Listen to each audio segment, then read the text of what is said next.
We're moving into episode 3. You're watching Soul Care 360.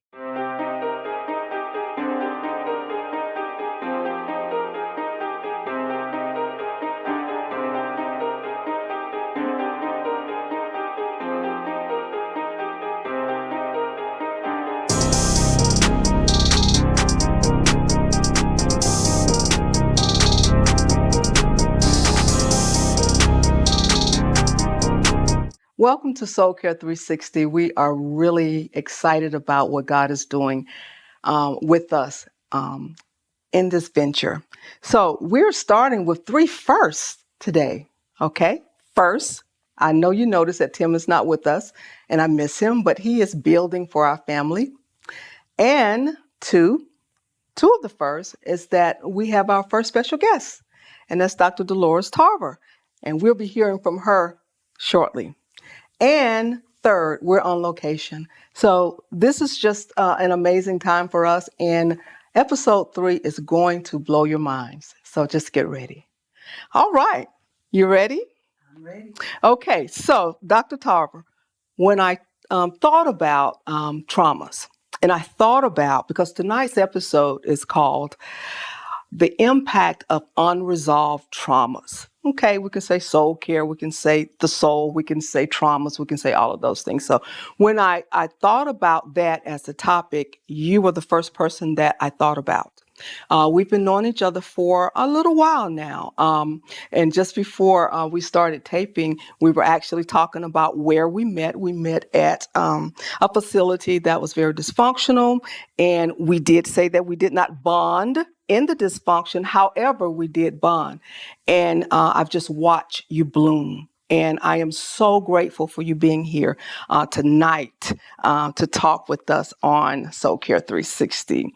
So I'm going to let you tell me a little bit about yourself, but I am so excited about you have a placard. And everything on that placard is just so, to me, it was like, oh my God, yes. This is everything that I've been saying, for years. And so now I would just like for you to tell our audience something about yourself. Just introduce yourself. Okay, I'm happy to do that. First of all, thank you for having me. Thank you for thinking about me as your first guest. Yes. I'm so very honored to be able to be here and so very proud of this venture you and your husband are on. Thank you. To make our loved ones whole. Mm-hmm.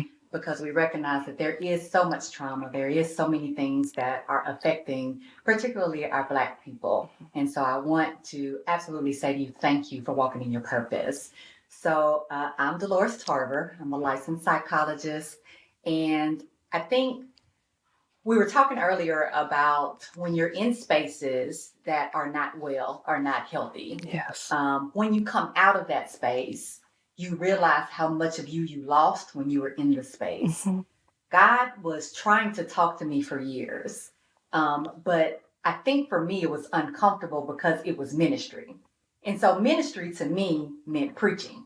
That's the only way I could conceive of ministry.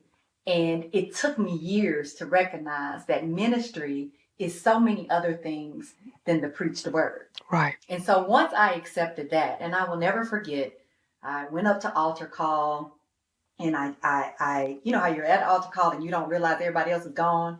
And you're the only person. And you're still there? That's still there. Yeah. And when you realize everybody else is gone, this incredible wave of anxiety rushes Yes, over you. absolutely. And the pastor came down and he said, you know what God said. Mm-hmm. So it's time. And at that moment, I accepted that ministry for me is mental health ministry. Yes. And so I am called to help God's people be well. Mm-hmm. And so sometimes as we talk about trauma, the church is a place where people experience trauma. Okay. That right there. Okay. That's in the vein of how Soul Care, Soul Search Saturday and Soul Care was birthed for me. Now, I want to say to the audience, and I want everyone to understand that church hurt is not a dirty word. And we have to be able to handle that word and handle it appropriately. And we need to be able to understand the fullness of what that means. Because when we look at it from a negative aspect, we don't understand how people have been injured inside of a place that is called church. Okay, and so that the whole ministry of pastoral care that you're a part of, the whole ministry of ministry wellness. You know, I'm a proponent for wholeness and wellness from the pulpit to the pews, because what we have is we have a collective of people who are hurting, and they are crying, and they are bleeding, and no one can hear the bleeding of the sheep. No one can hear them. No one can see the blood that's on the floor, and no one can hear the cry of the pastors and the leaders who really want to make a difference, but they have been handcuffed. Yes. There's just so much that we're going to be talking about unresolved traumas. And again, I want to say the word church hurt is not dirty. And we have to understand that most people don't intend to hurt you. Absolutely. But when they come from a place of trauma, then the only thing that they can release to you is trauma. Absolutely. So what we have to do, this is the purpose that we work in. We want to make sure that we are the carriers or the people who mitigate that. Absolutely. So we won't continue to perpetrate pain upon others. Absolutely. How do you feel about that? You better speak on it. Listen. We go ahead and take collection right now. Church. I will tell you that you spoke on a few different things. First of all, let me kind of back up. Okay. Because I don't want to assume that everybody knows what trauma means. I'm glad you said that. Yes, very good. Yeah. Okay. So, very good. Just kind of briefly, trauma can come in a lot of different forms. Right. And I know that when people think about trauma, they think about trauma related to war. They think about trauma related to the military. But trauma comes in a lot of different forms. And so there is an acute trauma, right? And so that acute trauma can come from something that was very painful. It could have been emotionally very painful. It could have been something where your life was threatened, or the loved one that you care about, their life was threatened, and harm could have come. It could come from neglect. It can come from abuse. But there is a strong emotional impact. Yes. That something significant happened in your life. And because of that, your body is forever changed. We say the body keeps the score. And so you will be feeling things in your body. Forever changed. Even when you're not thinking about whatever that was, but it has left you with some residue. So acute trauma, usually a few months, it may come on from 1 to 3 months after something happened. May not happen right away. But usually with acute trauma, we're able to have those symptoms kind of dissipate over the course of a year. Right.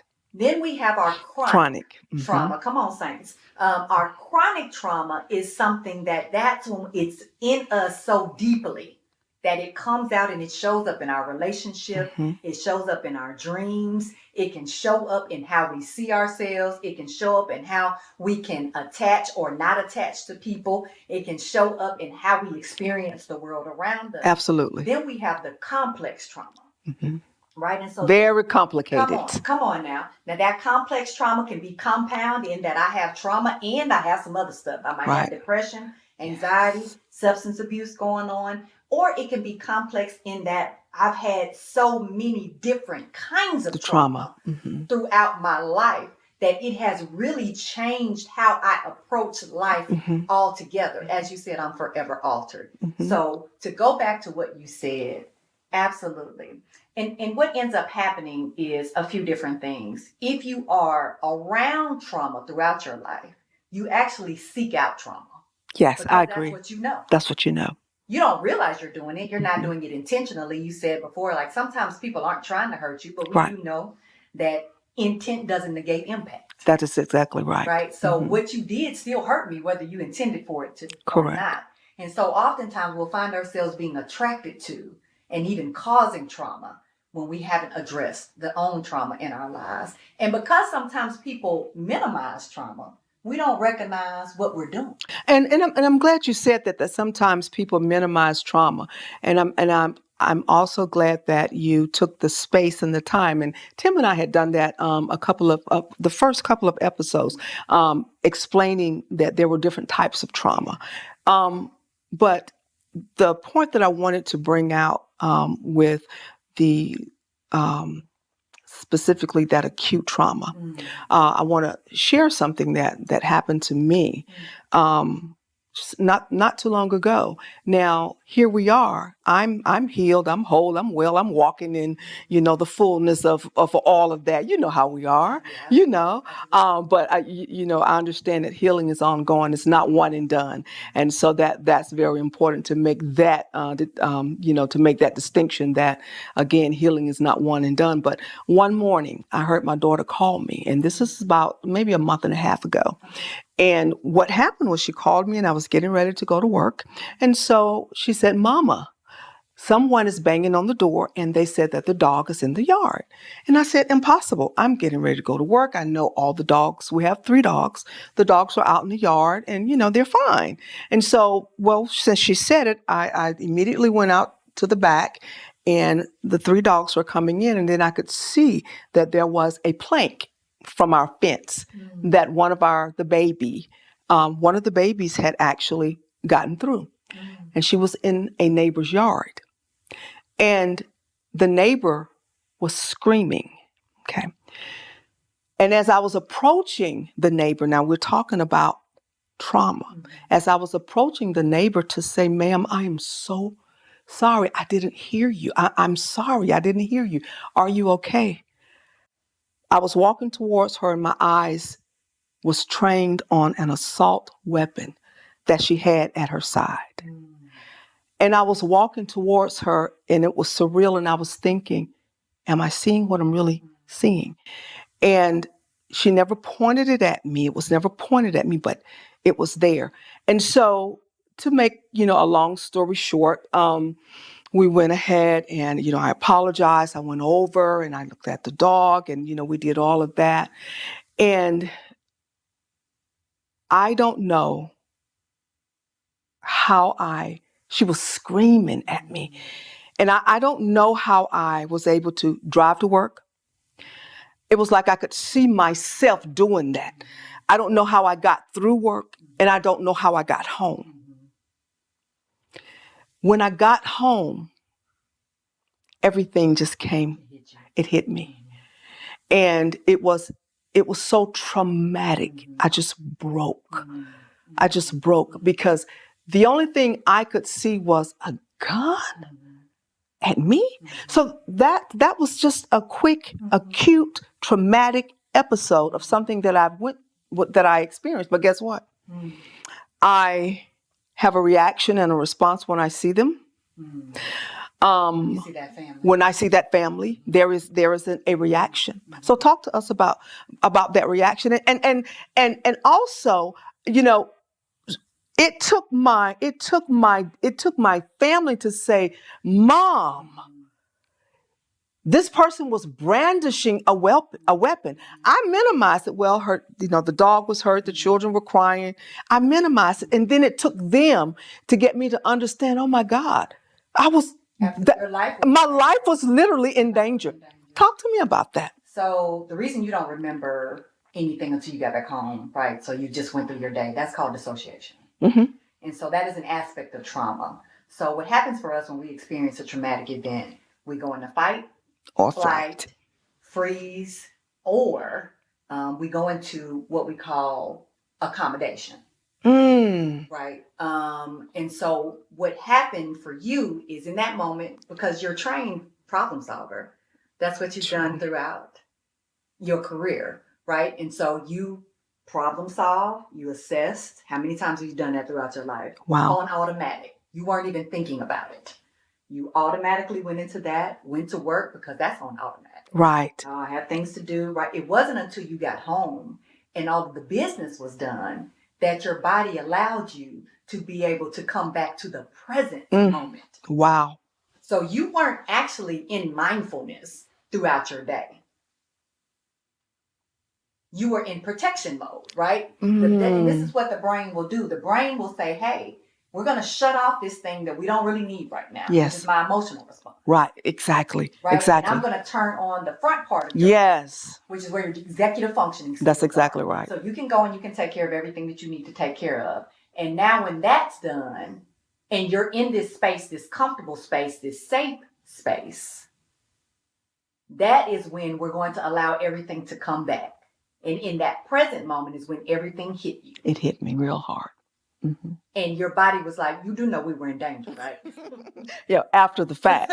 Right. After right. the fact. We're safe Yeah. now. So yeah. I do need, right, and you needed to have that release. Right. Now, and for so, some people, they don't. They will stay in that space, dissociation, because they're never safe. Right, that's true. So, but let's talk. Let's back up a little bit and let's talk about. And I shared that with you for a reason because for those of us who are, we have our ministries and we have all of these things, and people look at us and they think, there's no issue, no problem. No. We have to process. We have to process what the world throws at us. Sometimes the world throws things at us. And that's why it's so important for people to be healthy in their souls, because you have to be able to process from a healthy place. If you're not in a healthy space, then you can't process it to make it make sense and to make it, and for you to be able to move past that particular thing that you're having to process. Absolutely. And so that's why soul care is so important. Yes, soul care within ministry is so important. And so when I saw the pastoral care, when I saw, I wanted to say mental health ministry, that's a part of that, and also the community-based. And see, some of the things, some of the institutions of, I will say, religious institutions, they have build memorials to certain things, and it prevents people who are in danger, people who are in a crisis. It prevents them from being able to express that they are in crisis. Absolutely. Because if I say this, am I going to be safe saying to you that I'm feeling like maybe I'm homosexual, maybe I'm lesbian, maybe I'm trans. I'm fighting all of these things that's on the inside of me. I feel like I want to commit suicide. Do you think that there is a prepared, safe place for that conversation within a ministry? So the short answer to that is yes, that does exist. Mm-hmm. The longer answer to that is some of our ministries have not been trained to be able to have those safe spaces. Mm-hmm. Right, so you have been referencing, so for everybody that's wondering, I have a leaflet that I distribute as I'm talking about mental health ministry and some of the things that I offer to churches, faith-based institutions, to train people to have these safe spaces where we're having these conversations. There should not be a church where anyone shouldn't be able to walk in and be present in whoever they are. There should not be one. I agree. Right. And so the question of where do they exist is they exist where we create them. Mm-hmm. And so, but that does require training. And I'm so very thankful that there are religious leaders or faith-based institutions that recognize there has to be a marriage between mental health. Yes. And ministry. Mm-hmm. That they were never meant to be separate. I agree. Mind, body, and spirit have always been connected. They were separated when it benefited people to separate them. Correct. But we have always been an integrated people. We are a diunidal people. That means a both and people. That a both and. Come on now. We have never been an either or people. Right. We are a both and. And so you are both able to be broken and shattered and struggling and in pain and having challenges in your life and be loved by God and God's people. I love that. Yes. That's powerful. Both of those are That's powerful. Because I ought to be able to come to you and say I'm struggling thinking about somebody else's husband. Because you're the safe space that's going to help me to be able to be delivered from that. And that is why it's so important that we get this message out. Yeah. That is why it's so important that we talk about it. That is why it's so important that all the covers now, they need to be pulled back. We are living in an age where people are dying. They are killing themselves. And even if they're not physically taking their lives, then they are dying on the inside and they go inward. Yes. And then that inward, and we don't understand that this is a ripple effect. This is a generational thing. If we don't stop it, if we don't say, no, it stops with me. Let's have a discussion. Let's find a place where we can go and let's talk about it. Absolutely. Let's talk about it. And let's talk about it without bias and judgment. I'm going to take my shoes off. Don't do that. Don't do that yet. Yes. The non-judgmental piece. And I frequently, when I talk to faith-based institutions, I ask them, what kind of ministry do you want to have? Mm-hmm. Because however you lead, whatever you present with, that's your ministry. Yes. So if I walk in there and my white is tight and my skirt is short and you're already looking at me, giving me the side eye, and you're whispering and you're talking about me because I have these 6 children here with me. Yes. And I don't have a man here with me. And maybe I didn't come to church in something that you feel like is appropriate for church. Because I showed up the best way that I could and I'm here, but I feel you judging me. Guess what I'm not gonna do? Come back. Come on, saints. I'm not coming back. Let's put a pin right there. Okay. So love that. All of it. It's factual. It's true. So we've got a struggling leader. Okay. We have a struggling leader. We have a pastor who is over a huge flock or a little flock, it doesn't matter. That pastor has no one to confide in with their struggles. No one. Do you know what that does? It creates a lane of deception. Oh, God. Because what happens is he or she can't be human. So what they will end up doing is hiding it. Absolutely. Okay. And so then the hiding becomes something that it morphs into something big and it's going to grow and it's going to come out. And when it comes out, then they're going to be stoned again. They're already going through the process in their mind, the pain in their mind that I'm struggling with this thing and I have no one, no safe place, no safe ear where I can, just say, hey, this is what I'm going through. Help me. Okay. Without it, destroying the ministry or destroying families. Okay. Or at least that's what they think. That's what they think. Correct. So with that being said, that leader needs to be able to have a permission lane, permission to heal. People need to be able to release leaders in ministry to heal. They are not God. Absolutely. They are humans. Absolutely. They have emotions. They have feelings. They experience everything that we experience. But we have taken them and set them in a place where they should not be. And that is in the place of God. Okay. Absolutely. So I think once we have this whole collective conversation about, okay, we're humans. Ouch, that hurt. That's me, that's in the pulpit, that's you, that's in the pulpit, and that's the other person that's in the pew. Now, I've been in both places. I know what it feels like in both places, and it hurts. Sometimes we need to take a step away from ministry, and we need people who are going to objectively be able to sit with us and say, hey, I'm seeing the signs of your struggle, and that is because there are things you have yet to heal from. Right. So let's get you healed. Get you that respite away, and then we'll bring you back. And that we don't have to hide that from our congregations. Correct. But it is important that we teach our congregations that the leader needs healing and respite and time too. To take care of a flock is draining because you're absorbing everything your people are bringing to you, plus the own things that you're dealing with in your life. And it can cause all kinds of rifts in your family because sometimes your family may feel like they're second. Resentful. Absolutely. They're Right? resentful. And so our pastors have to be able to have balance, but that means we have to have boundaries. Correct. Now, I gotta stop you here. Go ahead. We're almost out of time. Yes. So, unresolved traumas or Yes. soul injuries. Yes. What's the first step? Step one is always going to be find you a mental health provider.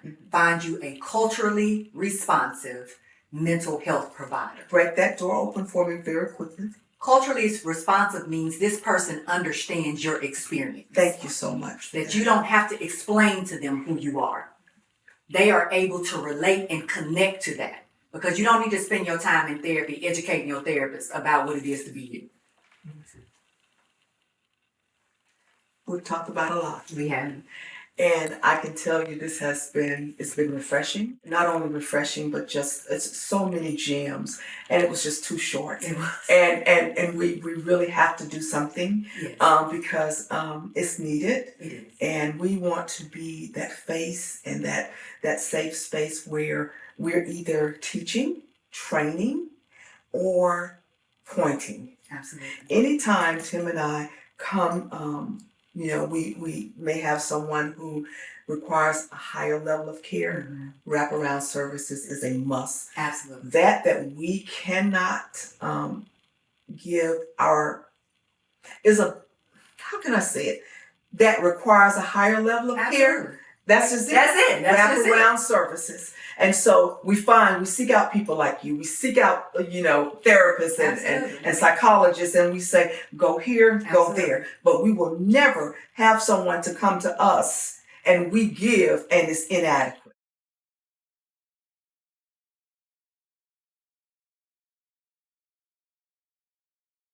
Until next time, you've been watching Soul Care 360.